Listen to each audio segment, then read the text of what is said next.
Hi,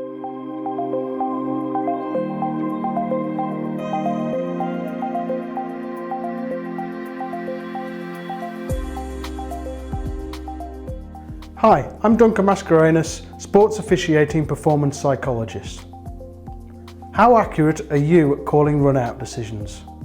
Most of us are not afforded the luxury of the third umpire to review our run-out decisions, and often things happen very quickly, so it's crucial that we have good perceptual judgment skills in these situations.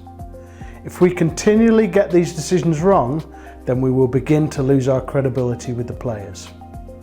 Let's assume we're all well prepared for the game, we have completed our pre-delivery routines and are suitably focused on the important information. Video tutorials are also available on these topics should you feel the need to work on them. We've developed a set of video clips to test your accuracy in calling close run-out decisions.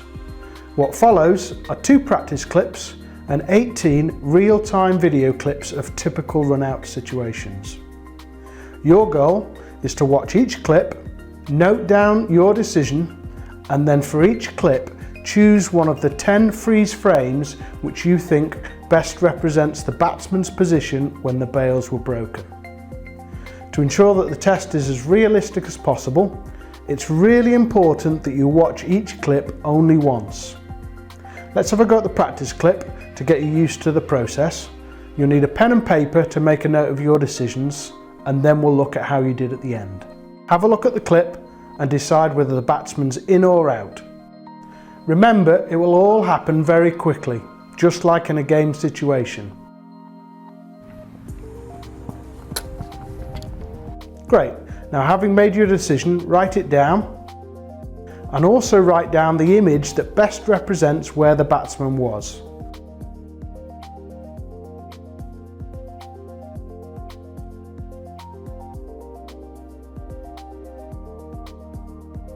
Great, let's have another practice.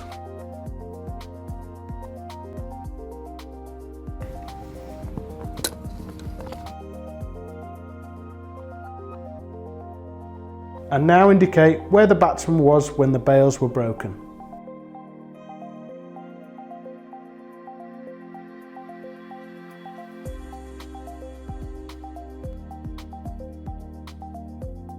You should now see how the test works.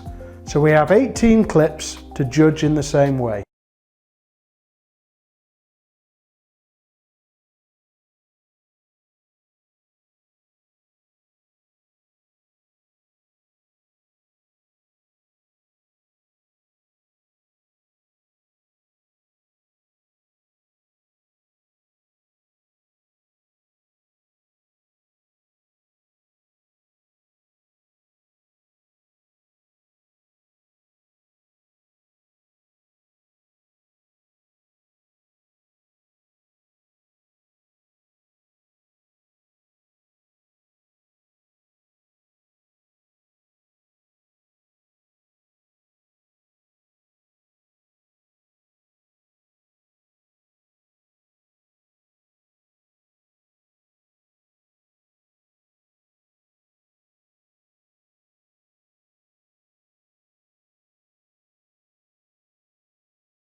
Okay, before we look at how accurate you were, I'd like to explain some of the perceptual challenges that make this particularly difficult for us.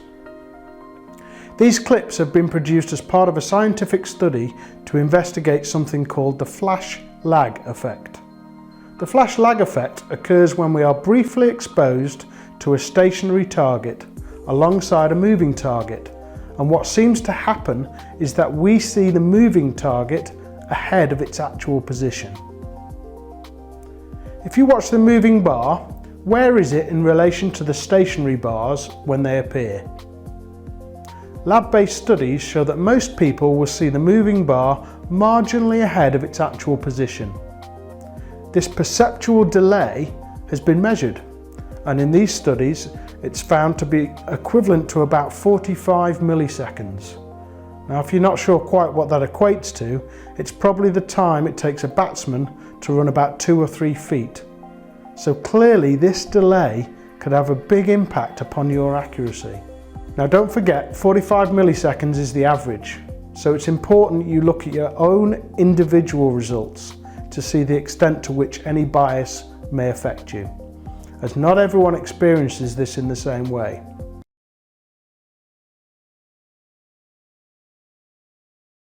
Now for the results.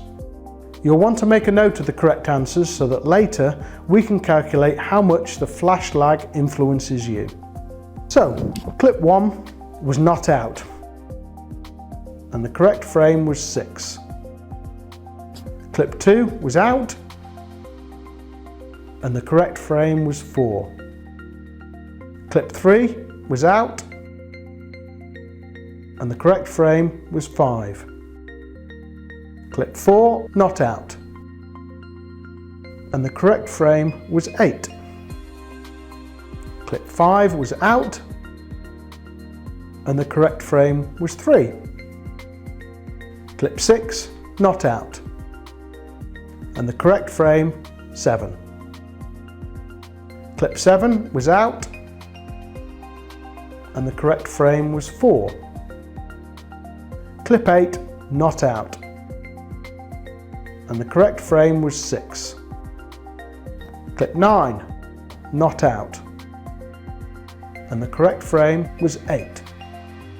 Clip 10 out, and the correct frame was 5. Clip 11 not out, and the correct frame was 7. Clip 12 was out, and the correct frame was 3. Clip 13 was not out, and the correct frame was 7. Clip 14 was out, and the correct frame was 5. Clip 15 was out, and the correct frame was 4. Clip 16 not out. The answer was 8. Clip 17 not out. The answer 6. Clip 18 was out, and the correct frame was 3. Now, to calculate exactly how you did, firstly add up how many correct decisions you made out of 18. Then, to calculate your personal flash lag effect, open the run out response sheet and place an X in the column of the frame that you chose and an O in the column of the correct answer. Now have a scan over the response sheet and look at the trend in your decisions. Do you have a tendency to see the batsman ahead of his actual position? The X is higher than the O? Or do you generally see the batsman as behind his actual position? If there's a general trend, then maybe you can work on this by adjusting your run out timing accordingly. Perhaps